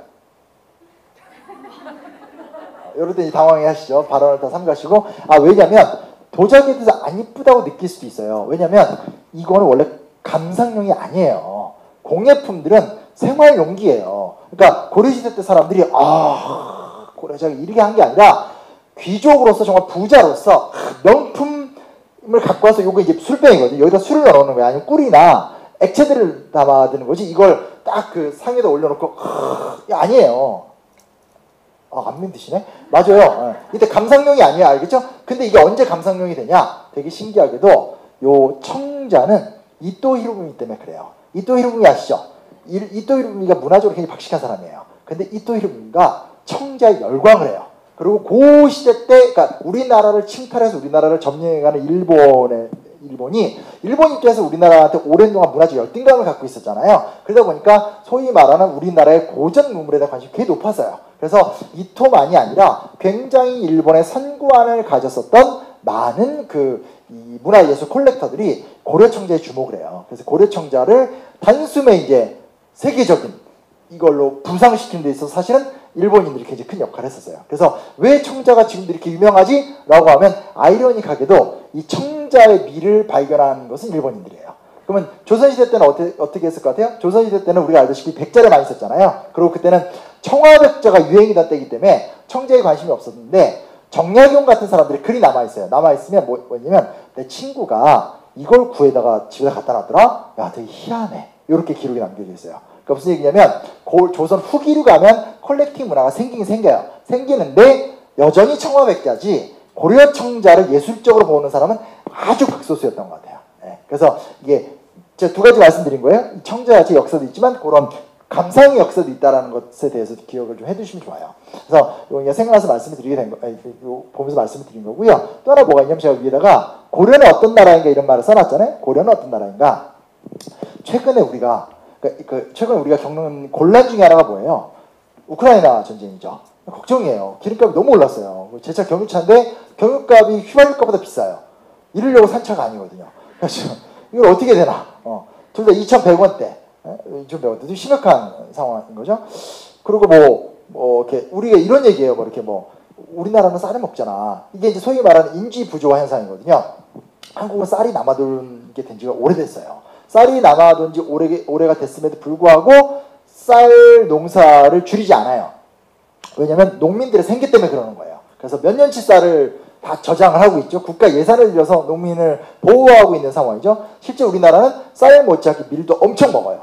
그렇잖아요. 피자, 뭐 라면 다 밀이잖아요. 그래서 사람들이 되게 얘기하다 웃긴 게 밀값이 올라갔다 얘기하면 아우 어떻게 유럽인데 하는데 우리도 문제. 근데 이제 우리가 먹고 사는 것과 인지가 이제 안 맞아서 생긴 현상이 되는 거거든요. 근데 이게 원인은 알다시피 이제 뭐 기후 위기도 있고 하지만 어쨌든 직접적인 위기는 러시아 우크라이나 전쟁이잖아요. 이 이야기가 나오는데 지금 뉴스를 보면 되게 흥미로운 게 뭐냐면 흥미로운 게 아니라 되게 위험한 게 뭐냐면 아시다시피 중국과 미국의 갈등이 심하잖아요. 그러면서 뭐 쿼드를 만들어서 뭐 이렇게 또 대중국 군사동맹을 만든다라든지 우리나라한테 이제 IPF인가 해가지고 이렇게 그 경제동맹을 만들었잖아요. 그래서 얼마 전에 바이든 대통령이 삼성 공장에 이렇게 가서 이렇게 그냥 양복 입고 돌아다니셨잖아요. 거기 공장 책임자가 제 친구예요. 걔가 따로 사적으로 진짜 막 쌍욕 막 하면서 막 청소하다가 죽는 줄 알았다고. 반도체는 공장 깨끗하게 되거든요. 그래서 이제 아우 씨 대통령 오니까 어떻게 할 수는 없었는데 하면서 막 3일간을 청소했다고 막 너무 힘들었다고 얘기했는데 오프 더 레코드 영상이 나오고 있었어. 그랬다고 그냥 바이든 대통령 환영합니다. 아무튼 뭐 그런 이야기도 하는데 이제 그만큼 뭐냐면 미중 갈등이 심해지고 사실 미국이 노골적으로 중국을 때리면서 동맹국들을 끌어들이는 행보를 보이는 건 그만큼 미국의 힘이 약해졌다는 걸 또 의미하거든요. 또 하나 여기 또 무슨 문제가 있어요. 남북관계 문제도 있는데 타이완 문제가 또 있잖아요. 중국이 타이완을 치면 어떻게 될 것인가. 사실은 지금 이제 남북한 문제는 핵까지 껴있고 뭐 워낙 오래된 고착화된 문제니까 이런 거죠. 불안한 안정성. 그러니까 너무나 오랫동안 불안했기 때문에 그 불안함이 그냥 상수가 돼버린 상황.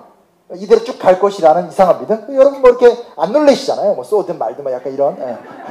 또 쐈어? 막 이 자식들. 그것도 그냥 내일 하고. 솔직히 그런 거 있잖아요.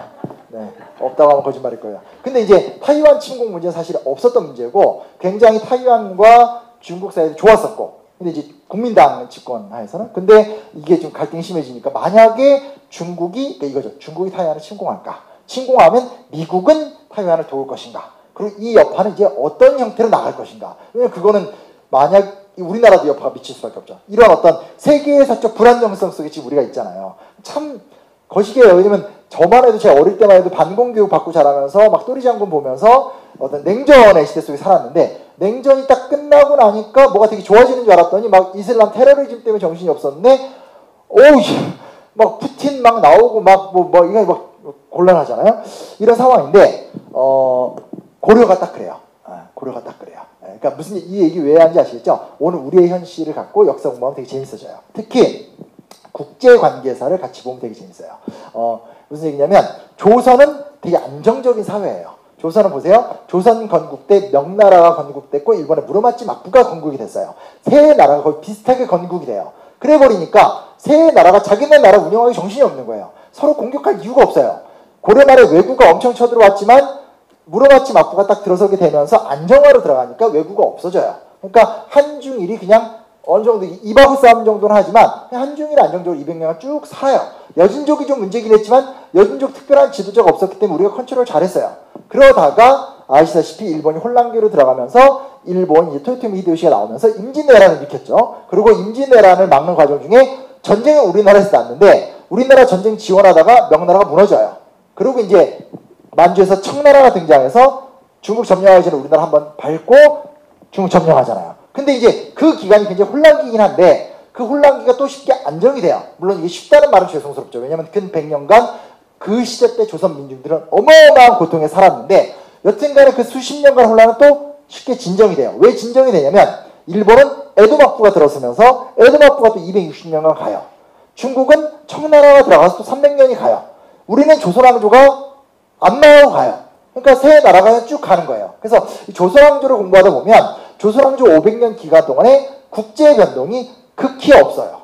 극히 없기 때문에 사실은 조선이 쉽게 나아가거나 위기의 순간에 제대로 대처를 못한 거죠. 왜냐면 한 200년간 평화기니까 평소처럼 군사훈련을 하지만 사실은 군사 지휘관도 경험이 없고 에이 오겠어 약간. 예전에 제가 불멸의 이순신인가 드라마 보니까 되게 웃겼던 게 막 이순신이 막 김영민 씨가 막 엄청 막 훈련을 막 하고 있는데 옆에서 정훈이란, 물론 그 정훈 장군은 나중에 이순신을 도와서 굉장히 큰 활약을 했던 사람인데, 정훈 장군이 보십시오, 이 마른 하늘과 이 망망의 대해 속에서 누가 쳐들어온다는 겁니다. 막 화를 내면서 막 물건 던지고 나가는 장면이 나오는데, 그로부터 몇 달 후 거기서 막 배들이 막 들어오고 있어요. 막 나오게 되는데, 이제 무슨 얘기냐, 200년간 계속 단일한 안정적인 정치 구조 속에 살았기 때문에 감각이 떨어지는 거죠. 그러니까 임진왜란 때도 취약했고 병자호란 때도 취약했고, 다시 조선 후기 때도 일본의 침탈이나 근대화 과정에 대해서 제대로 대응하지 못했고, 이제 이런 이야기는 이어지게 이제 되는 거잖아요. 근데 고려는 그렇지 않아요. 고려는 정말 불안한 사회예요.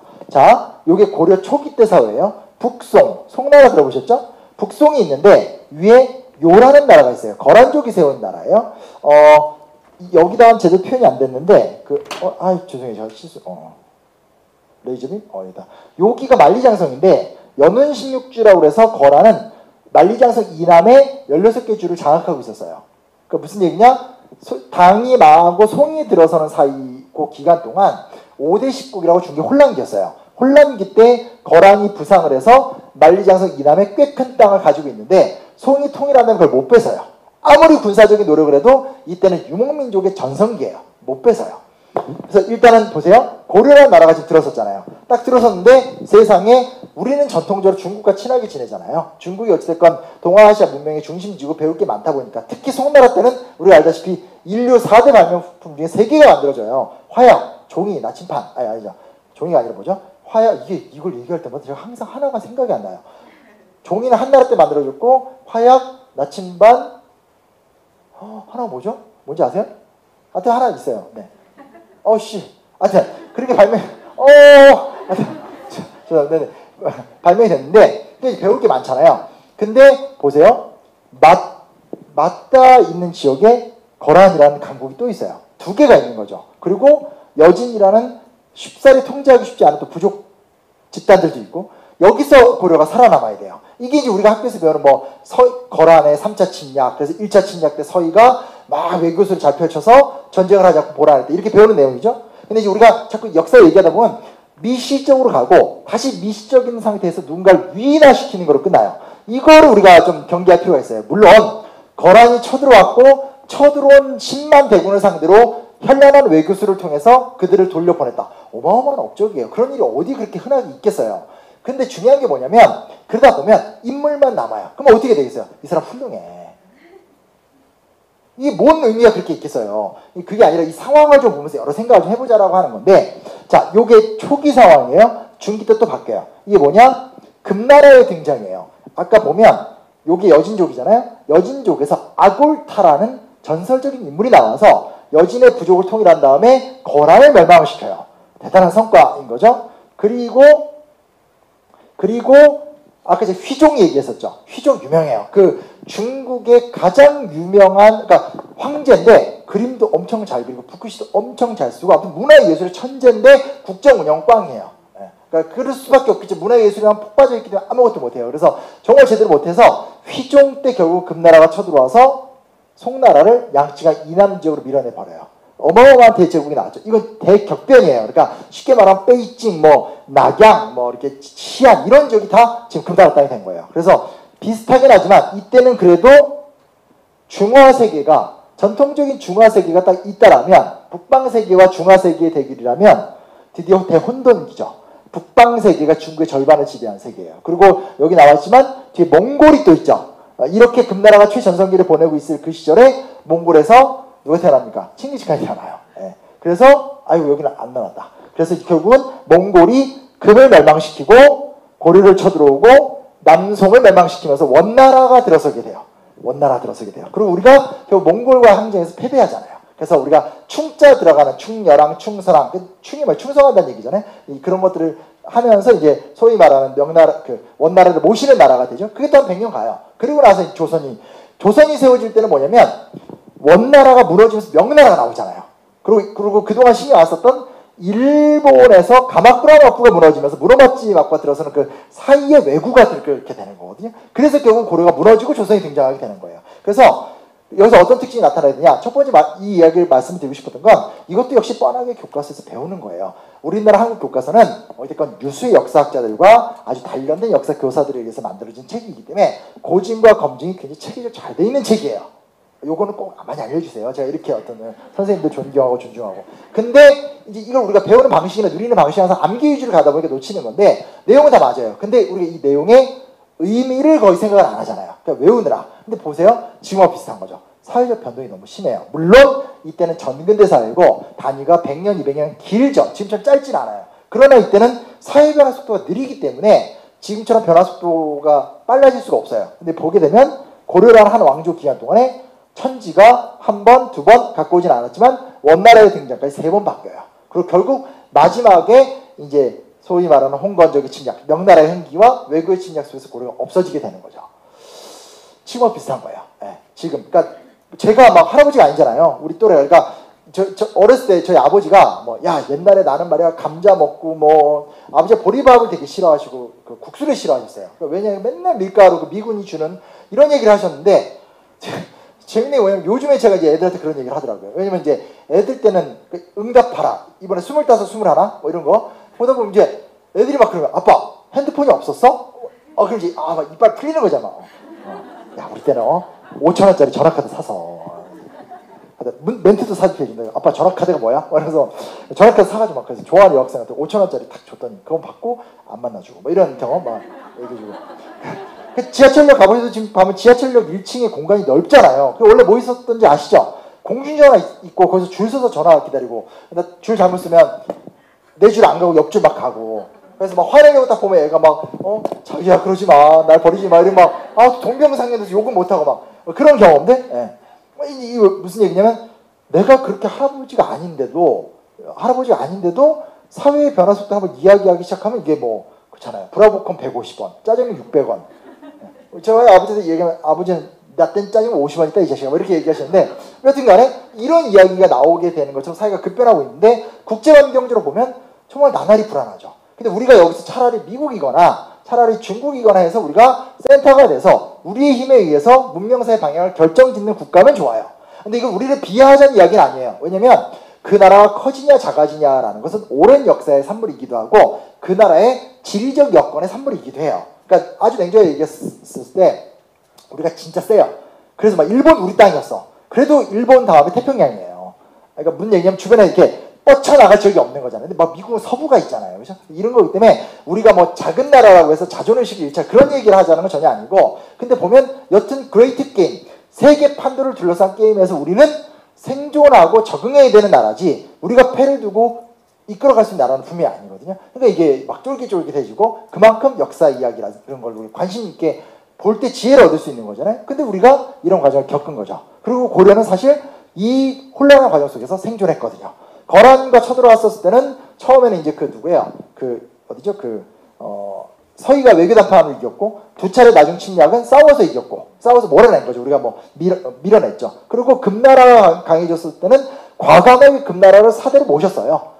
그 모셔서 또 살아남은 거고 그리고 몽골이 들어왔었을 때는 항쟁을 했으나 패배했지만 또 그때 또 원나라 속에 살게 되고 고려는 망했지만 결국 이제 신진사대부가 이성계를 중심으로 해서 조선이라는 나라가 또 등장하면서 새로운 외교 질서에 또 적응하게 되고 이런 이야기들 또 생각해보면 오늘날의 이야기랑도 연결시켜서 역사 공부를 또 할 수도 있다. 이런 부분도 있다는 얘기를 좀 말씀드리고 싶었어요.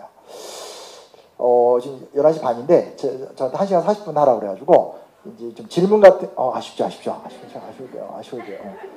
근데 수고했어요. 빨리 가요. 이러면 되게 질문이 있나요? 일단 제 얘기 여기까지 아시겠죠? 그래서 제가 살짝 마무리 드릴게요. 제가 오늘 드리고 싶은 말씀은 결론을 짓지 말자는 거예요. 대답에서 가장 힘든 거는 아버지가 정답을 알고 있을 때 아버지가 네, 감사합니다. 그런 거잖아요. 야, 너 이것도 어떻게 생각해? 말하기 싫거든요. 왜? 우리 아빠가 이미 정답을 갖고 있거든요. 특히 정치 뉴스 볼 때 나는 이제 막 관심보다 이제 막 아버지가 텔레비 틀어놓으니까 관심 갖는 건데 아빠는 어느 당을 좋아하는지 다 알고 있거든요. 그게 제일 재미없는 거예요. 제일 재미있는 건 뭐냐면 이야기 나눌 적에 정답이 없어서 이런저런 이야기를 수평적으로 평등하게 나눠줄 때 그리고 더 나아가서 어떤 부분에 대해서 함께 풀어볼 수도 있는 거잖아요. 야, 네 아이디어 네 생각 되게 좋다. 근데 솔직히 말해서 아빠가 엄마가 이 부분에서 많이 준비 못했어. 그러면 기간을 두고 너는 뭘 준비하고 날 준비해서 한번 얘기 나눠볼까? 나쁘지 않아요. 나쁘지 않아요. 그래서 그렇게 좀 가는 것처럼 우리가 암기 혹은 강요된 창의성이 아니라 이렇게 준비된 흐름, 그냥 일상의 이야기 속에서 의미 있게 만들어가는 삶이 누적이 되다 보면 아이들이 나중에 뭐 정말 역사를 너무 좋아해서 그걸로 성공할 수도 있고, 그게 아니더라도 자기의 삶에서 역사를 비롯한 인문학을 잘 활용해서 더 부가가치 있는 삶을 살 수도 있고, 그렇게까지 자꾸 성공하는 이야기를 안 하더라도 그의 삶이 어쨌든 인간인 이유는 밥만 먹고 살아서 인간은 아니잖아요. 보다 내적인 깊이와 심오함을 갖고 행복하게 살 수 있는 그런 부분의 이야기를 한번 좀 이렇게 두서없이 나눴습니다. 감사합니다. 네. 네. 답변을 좀 해드릴게요. 네.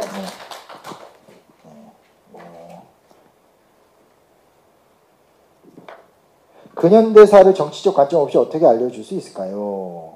이게 여기 올리신 거 제가 말씀드린 건데, 근현대사를 정치적 관점, 근데 부모님은 정치적 관점 있이 알려주셔도 돼요. 예, 저는 이제 공적인 활동을 하는 사람이니까 제가 여기서 뭐 어느 당이 좋고 할 필요 없는데, 부모님 괜찮아요. 저 그것까지 나쁘다고 생각하지 않아요. 다만 이런 게 있는 거죠. 내 관점이 절대적 올바르다라고 강요할 필요는 없고, 그리고 나는 이렇기 때문에 이런 걸 생각한다 정도로 가면 되지 않을까가 솔직히 저희 입장이에요. 왜냐면 어디가 한국 사회는 정치에 관심이 많은 사회인 거고, 정치에 관심이 많다라는 것은 나쁜 게 아니거든요. 그러니까 물론 이런 거 있죠. 정쟁만 일삼으면서 사회가 혼란스러워지는 건 문제지만, 대한민국은 그때는 되게 우리나라가 왜 이 나라가 이게 나라냐 이렇게 말을 하지만, 돌아보면 대한민국은 언제나 맥락을 갖고 성숙해온 나라거든요. 그만큼 한국은 정치의식이라는 것이 그때는 우리가 힘들지 모르지만 돌아보면 굉장히 사회적 성장에 큰 도움이 됐던 나라예요. 그리고 사실 우리가 일본 되게 무시하지만 우리나라보다 훨씬 더 민주주의적인 제도가 보장이 잘 된 나라거든요. 근데 제가 일본인들을 만나면서 느끼는 게 뭐냐면, 물론 정말 훌륭한 분들이 많지만 일본에서는 일찍이 진보운동이 실패하고 이런 배경도 있지만, 일본에선 나의 민주주의의 사적 영유는 정말 철저하게 하는데 나의 민주주의의 공적 영역에 대한 치열성이 떨어지는 것이 분명히 있는 것 같아요. 그래서 이런 부분에 대해서는 그러니까 자꾸 이런 거 있죠. 막 역사 보면서 이 노론이 뭐 친일파가 됐고 친일파가 뭐 쿠데타 이런 어떤 그런 왜곡된 주장을 하지 마시고요. 대신에 이제 내가 어떤 정치적 입장이 있다라는 것에 대한 이유를 좀 설명하시면서 얘기하는 건 나쁘지 않다고 생각합니다. 그래서 뭐 선생님 되실 필요 없잖아요. 제일 힘든 게 뭐냐면 밖에 나와도 선생님, 집에 들어와도 선생님이에요. 그러니까 아니에요. 선생님이 하실 역할이 있는 거고 부모는 부모의 역할이 있다고 생각합니다. 저도 똑같아요. 이번 주에 경복궁 가는데 저는 이제 막 애를 서울 중심부에 데려가니까 재밌잖아요. 가면서 막 야 이게 경찰청 건물이고 이게 막 정부 종합청사야 신나 얘기하는데 우리 첫째 아들은 이리 가요. 필요 없어요.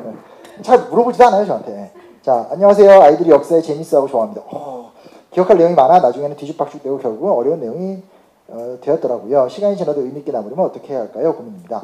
글쎄요. 제가 이 전체적인 현황에 대해 잘 모르지만 제가 들은 입장만 말씀드릴게요.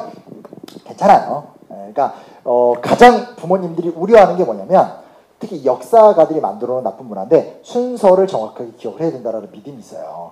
근데 괜찮아요. 시험 볼 때만 정확하게 시험 봐서 점수 받으면 그만이고 또 잊어버리면 돼요. 예. 중학교 어느 텀에 애가 역사를 좋아하면 차라리 능력이 되면 고급 시험을 보세요. 그리고 아직 그게 안 돼요. 중학교 한 방학 시점에 방학 단기 특강 이런 거 있잖아요. 저 대학교 선배가 최태선 선생님이거든요. 태성경 인강 그걸 돈 너무 많이 벌어 부러워 미칠 것 같아요. 아무튼 근데 인강 무료예요. 그럼 본인 사명의식이 있어요. 그래서 무료니까 그런 거 듣고 교재는 사야 돼요.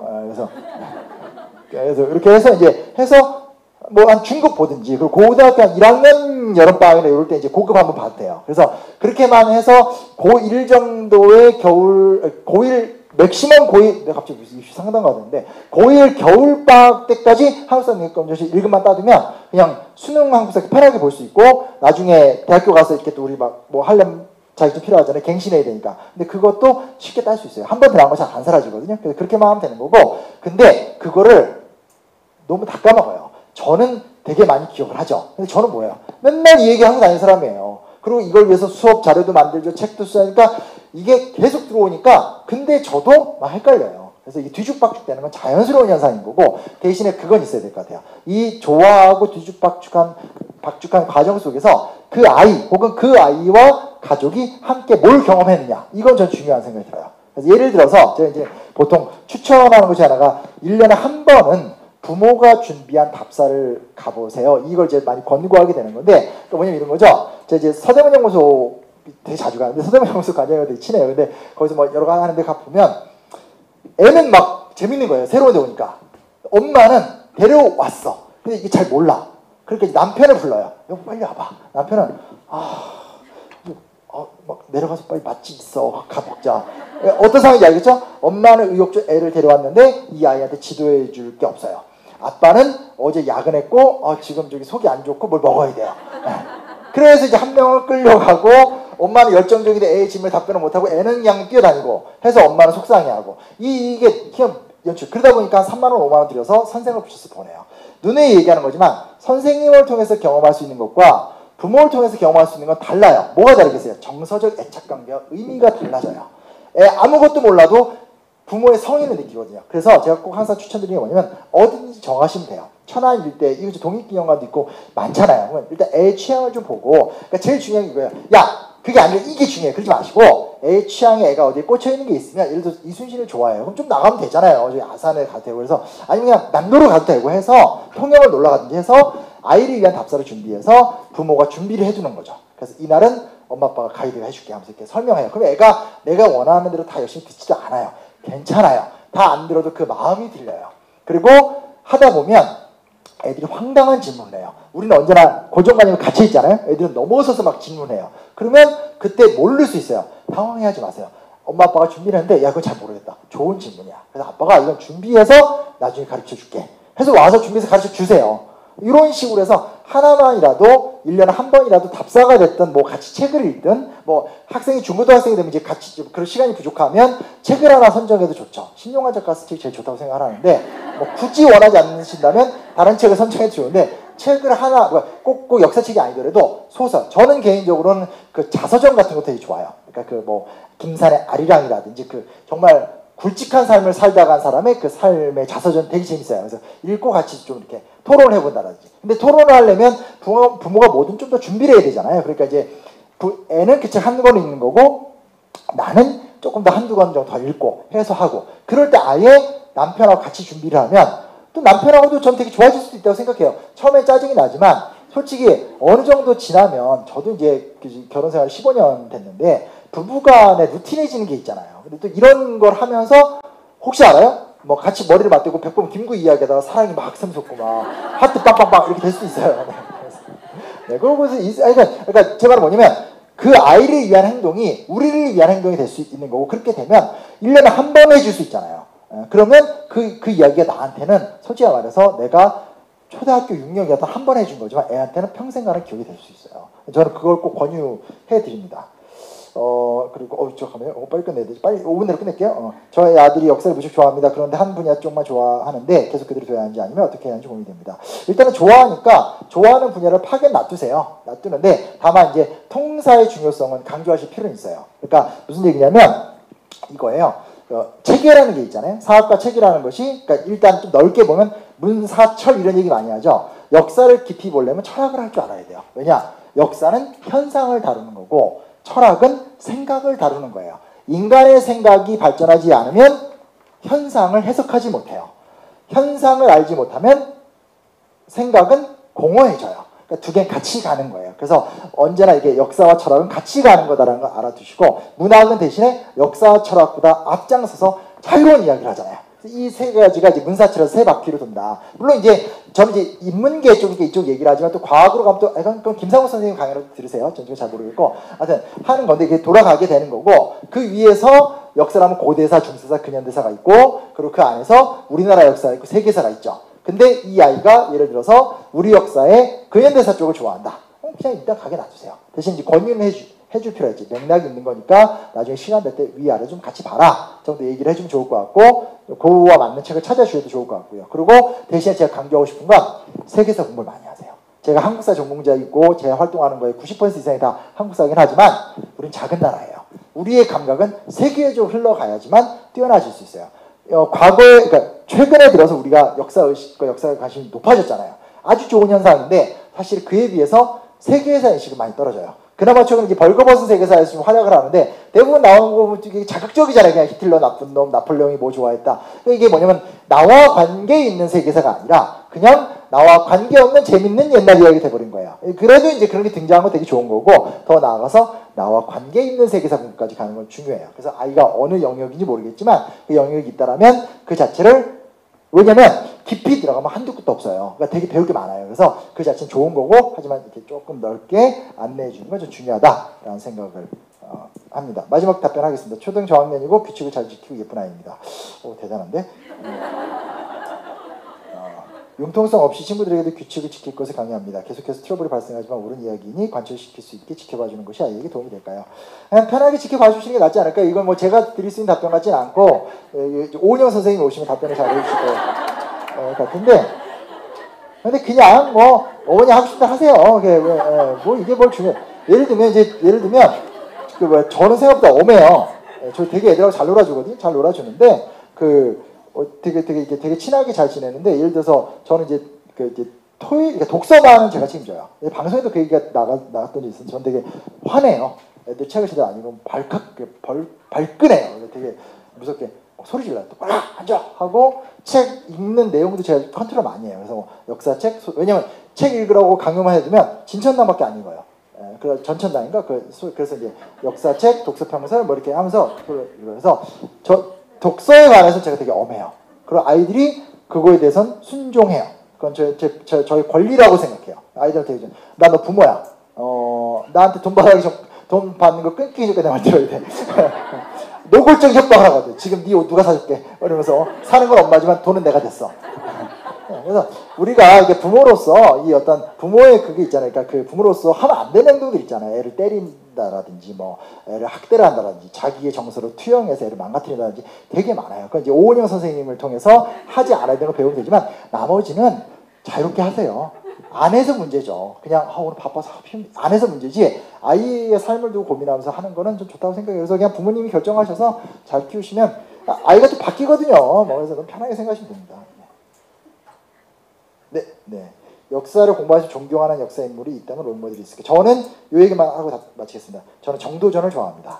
정도전을 정말 좋아하고, 언젠가는 꼭 정도전에 대한 평전을 쓰고 싶어요. 정도전을 존경하는 이유는, 정도전이 결국은 쉽게 말하면 개인적으로 봤을 땐 가장 비난한 데서 엄청난 핍박을 받으면서 그걸 뚫고 일어나서 세상을 바꿨던 사람이고요. 그 바꾼 세상이라는 것이, 우린 자꾸 역성혁명을 이야기하고 조선 왕조의 개창을 이야기하지만 그게 아니거든요. 과전법을 통해서 자영농들, 그러니까 토지를 빼앗겼던 소작농들을 자영농으로 만들어주고 다시 민생의 시대를 열었어요. 모르겠습니다. 저는 역사의 가장 훌륭한 인물이라는 것은 그 사람이 얼만큼 옛날 말로 하면 백성, 요즘 말로 하면 민중, 시민들의 삶을 윤택하게 만드는가. 그리고 우리가 역사를 공부하는 이유도 나 잘 되는 것도 중요하지만 사실 내가 잘 된다는 건 함께 잘 될 때 좋은 거잖아요. 우리 아이가 역사의 주인공이 되는 길이 뭘까요? 우리 아이가 역사의 주인공이 되는 건 돈을 많이 벌고 성공하고 그런 것이 아니라, 첫째, 내가 되게 풍요로운 삶을, 내적인 풍요로운 삶을 사는 것이고, 두 번째는 나의 역사 공부가 우리 공동체와 우리 시민사회 모두에게 덕이 되는, 유익을 미치는 거라고 생각합니다. 그래서 여기 정말 좋은 부모님들이 오셨는데, 자녀를 이 외롭고 힘들고 짜증나는 시대에 잘 키우셔서 다음 또 한 50년 지나면, 야, 우리 때 이런 한계가 있었는데 더 좋아졌다, 함께 기도했으면 좋겠습니다. 정말 감사합니다. 또 뵙겠습니다.